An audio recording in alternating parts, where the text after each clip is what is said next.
এখনও পূর্ণেন্দু পত্রী। কাগজ পেলেই আঁকচারা কাটা অভ্যেস।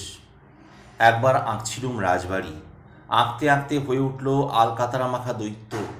কাগজ থেকে লাফ দিয়ে উঠল 10 আঙুলের থাবা। খাবো খাবো খাবো।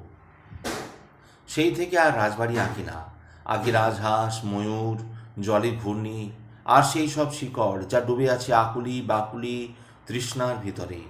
পদ্মপাতায় ডুমুরের গুছির মতো ফলে থাকে যে শিশির, আঁকতে যাই, পারি না।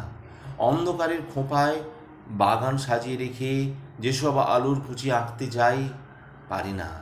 প্রচণ্ড রাগে একদিন আঁকতে বসলাম ধ্বংসের ছবি। আঁকতে আঁকতে ফুটে উঠল আশ্চর্য এক নারী। তখনও চোখ আঁকিনি, তবুও চন্দন গন্ধ হেসে। তখনও হাত আঁকিনি, তবু কপালের জচুল সরিয়ে বললে, শোনো, বলেই হারিয়ে গেল ধ্বংসের আড়ালে।